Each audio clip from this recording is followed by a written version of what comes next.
solution stack. I'm Katerina Greco. I'm the marketing manager at Fuse3. I'm going to be your new host. Today I'm here with James, and we're going to be covering data classification. James, what is data classification? So data classification is essentially organizing your data by how sensitive it is, and then treating each category based on that sensitivity. It's a difference between a general filing cabinet, a lock filing cabinet, and a safe. Same kind of thing for digital data. Why does that matter for business owners? So understanding what the most valuable information or systems are, we call these the crown jewels of any business. They're very important to be able to protect appropriately. There's the most sensitive of sensitive information needs additional controls and mechanisms to secure it. Stuff that's a little bit sensitive but not crazy harmful if it got out, that's a different level of protection that's needed. And the stuff that's public, these are things that anybody can access and don't really need a ton of security controls overall. Can you kind of break down what would be in each of those categories, just generally speaking? Sure. So depending on how you classify, so a very simple classification method would be public, sensitive, and confidential. You don't have to overthink it. When your use case requires complexity, use complexity. If it doesn't, then don't. But things that are confidential in nature are things like payroll, personnel files, anything HR related, really, anything financial, right? Sensitive could be internal processes or intellectual property, those kinds of things. And then public information would be, essentially stuff you put on your website or that you can share with anybody within the organization or even externally. Okay. So, there's a different level of sensitivity that comes with each of those. And again, you want to target your security controls based on that. You mentioned these more complex use cases. What are some of these more complex cases? Sure. So that's when you're dealing with regulated industries. That's where we start to see data classification kind of take a life of its own. There's things like HIPAA data, so EPHI, PII, personally identifiable information, things like that. Those are highly, highly guarded, in part because you have to, or regulatory body's going to come down on your head.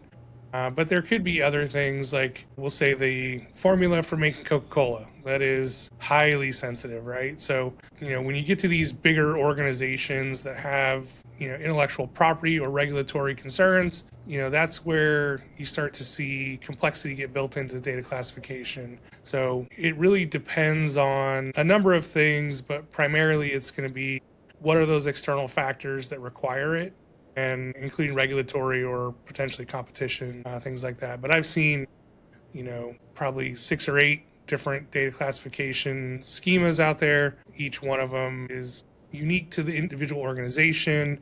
But, a good baseline for a small business of any kind is, public information, sensitive information, confidential information. Okay. How does someone kind of figure out where they are in regards to data classification? How do they figure that out for their own business? Well, the very first piece is, do you have an actual policy on this? Like, has this been thought about or discussed? That's first and foremost. And then the second piece is, once you have some idea of how you want to organize your information, what information you possess goes in each bucket. And generally what we find is there may be a policy out there, but you haven't gone through to actually identify what information stores or storage locations really fall into that category and what type of data resides in it. So first things first is really just sit down and think about, okay, even if we just start simple with this public, sensitive, and confidential, what information would go in those and where does it live? If someone was trying to make that decision, is IT always the person to help with that, or is that sometimes made by other people in a company?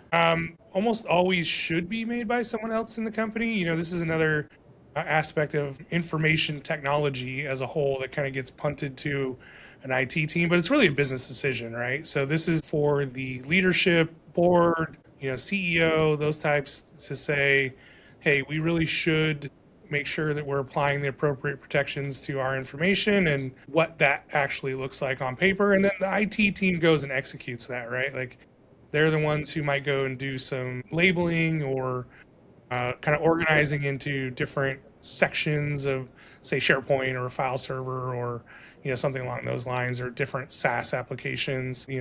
They're the ones that turn the wrenches. But data classification is a business concern and should be handled by the C-suite or a delegate to define what that looks like for the IT team to execute. We talked about how the business breaks it down and IT implements it. How does IT actually do that implementation? So this is something that takes a little effort to design, and it really depends on the organizational structure and their workflows. So I've seen a number of different ways that this can be carved up. Some choose to keep all confidential information in one location, single file share, single SharePoint site, etc., and then sensitive information in another, and then public information in another. And some organizations choose to create things that are more workgroup oriented, to say everything in this SharePoint site or file share belongs to the accounting team. And then within that, there are specific folders or sections that then have the requisite level of protection applied to them based on that sensitivity. Those are the two most common, but I have seen some where, there's kind of a mix of those things, where certain things for every work group get stored in one location and more granular permissions are applied within that location, while the most sensitive data is stored somewhere else, and then kind of extrapolate that across each bucket. I've spoken to some of the other team members about data classification previously, and they mentioned alerts for supervisors when things aren't classified. Can you speak more about that, on how you guys can use additional things to make sure data classification is actually happening in a company? Yeah, so there are a number of different tools out there. Microsoft has a native tool within Purview that will auto-discover certain data elements that match criteria for one of those classifications, and it'll do a thing called labeling where it will automatically label that. So there's like anything else in IT, there's a bunch of different products out there that handle it a little bit differently. And if there are items that are not classified or possibly classified incorrectly, they can certainly bring that forward in either a report or an alert to say, hey, this requires some attention here. So, once you have all of the criteria set and you actually get into the nuts and bolts of doing data classification from a technology perspective, there are a bunch of different ways you can carve that up. But generally, it's related to a tool or a service that goes and performs some of that function based on those criteria. Okay. What happens when a company doesn't have data classification at all, or it's done poorly? Well, they lose visibility and control. So the things that we see when data classification breaks down is that data loss prevention, which is kind of attached at the hip here, really is unenforceable. So really, the crux of data classification is, when we talked about these controls that you want to put in place to secure that data, right? That's generally with data loss prevention in mind. And so a lot of the technology related DLP enforcement is going to be keying off that data classification to take action. So for example, in Microsoft 365, you can have a DLP policy that says anytime an email goes out with a social security number, it should be encrypted. And if you don't define that, right, so data classification in this case would tie back to social security numbers being either in the sensitive or confidential level, depending on your business decision.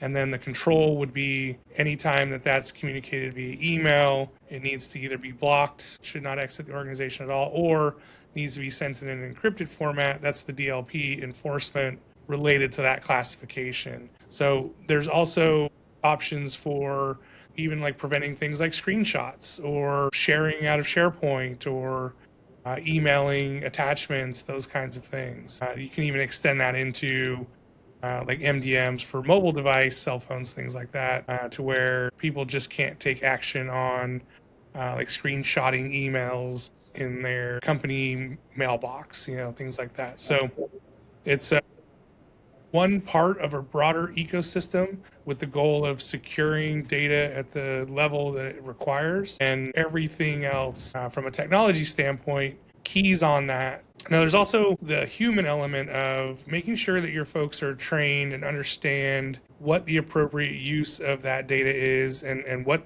is not acceptable as far as using it without having a clear, accurate classification schema and application. Those become confusing, if not impossible, to kind of hold accountability for and enforce. So the basic tenets of this, if they're not executed or just missing altogether, essentially that data is no longer accountable, and once it gets out, it's out. So, I've seen things like patient records and sensitive PII information, financial information, where somebody just straight up emailed it to themselves or shared an anonymous link at a SharePoint where anybody can access it. And in large part, when we're asked, like, how can we stop this? The very first thing that I bring up is, hey, well, let's get a better grip on classifying your data so that way we can put technological and administrative controls around how that can be used. Makes a lot of sense.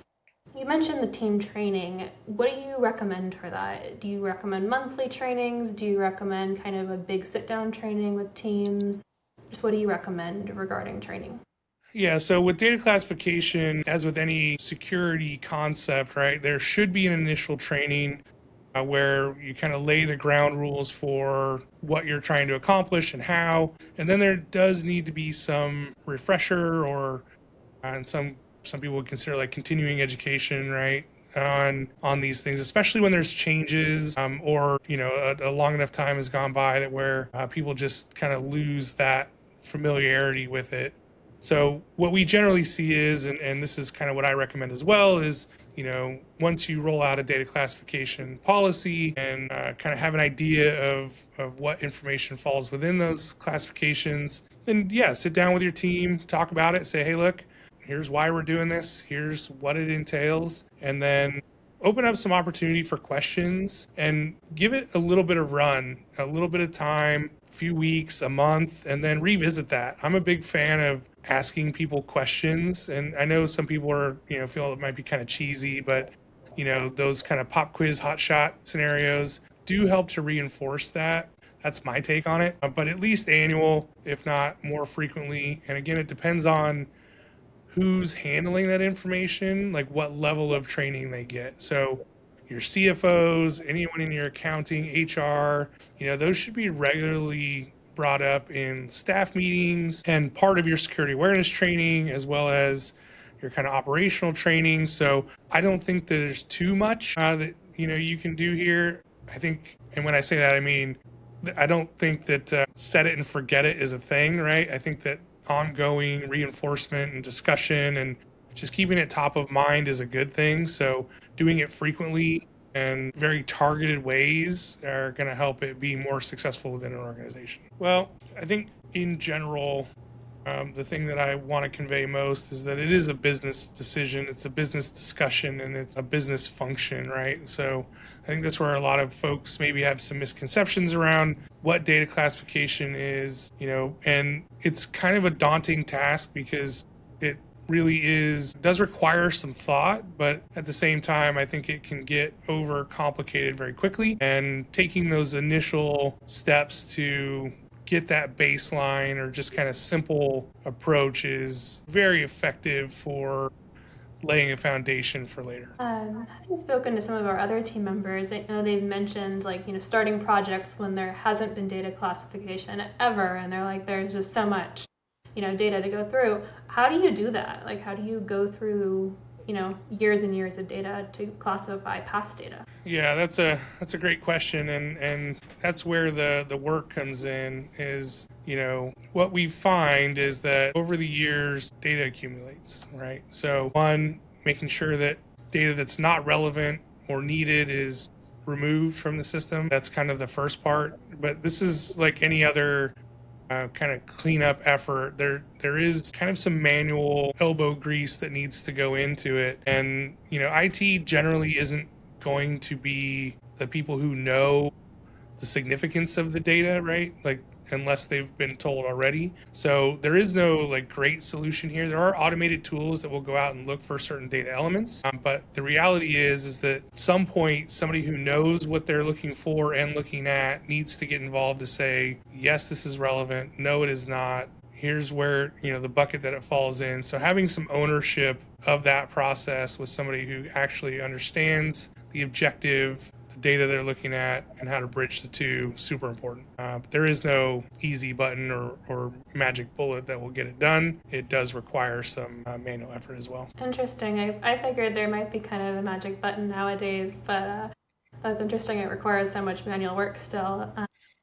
Well, with any tool, there's still a need to configure the tool, right? And if a tool is going out and scanning data, it still needs to understand what it's looking for and what to do with it when it finds it. So, you can use it as a bit of a force multiplier, but the initial groundwork of getting it to a point where it can go do that for you can be kind of expensive, right? Tools aren't necessarily cheap, and the expertise to configure them accurately and the time it takes to understand what that configuration is, those aren't things that are, set in stone, and they're going to be different for every organization. And that's where, again, like the foundational piece for sure is manual. And if the cost of a tool to do that exceeds the budget to get it done, then your only other option is human eyes. You mentioned the security benefits of data classification. Are there any operational benefits that you've seen? Yeah, certainly. So from an operational standpoint, again, it's understanding how to work with data, right? So data classification isn't necessarily just about security controls, but you can actually inform what things can be automated, or what things can go to AI, or what things can be shared within work groups and what can't. So there is an operational aspect to it that isn't strictly security, but does kind of touch on security. It's generally speaking, classification is to inform how and what to do with the data, whether that's from a security standpoint or an operational standpoint. Okay, that makes sense. If someone, probably a business owner, had to make 3 steps to work toward data classification, what would you recommend they do? So first things first, get that policy in line. Make sure that you kind of understand what complexity is or isn't in your environment and what may need kind of special consideration. So defining that is generally the first step, right? And then the second is talk to your people. Understand how they use the data, what they use it for, and who they share it with. And then the third is get an inventory of what it is, right? Like understand what actual data is out there. Okay, that makes sense.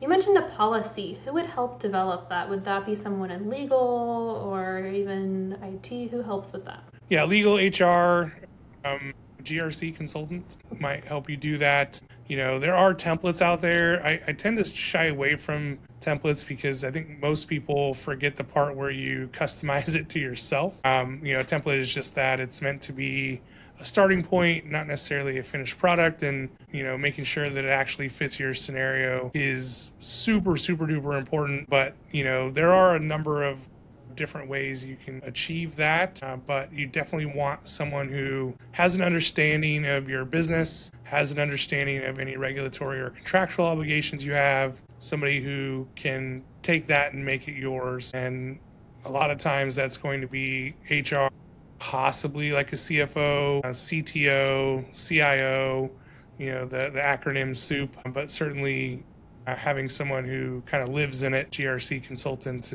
is a really great starting point. Awesome. Do you have any kind of last thoughts or anything you want to add to this topic? I think we'll just part with, again, it doesn't have to be complicated. It is work. There is ownership and accountability that's needed.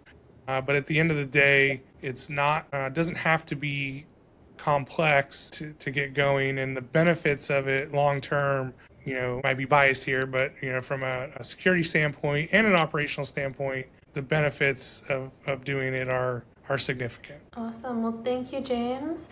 So make sure you like and subscribe to the podcast, and try sharing it with one friend, and we'll talk soon. All right. Thank you.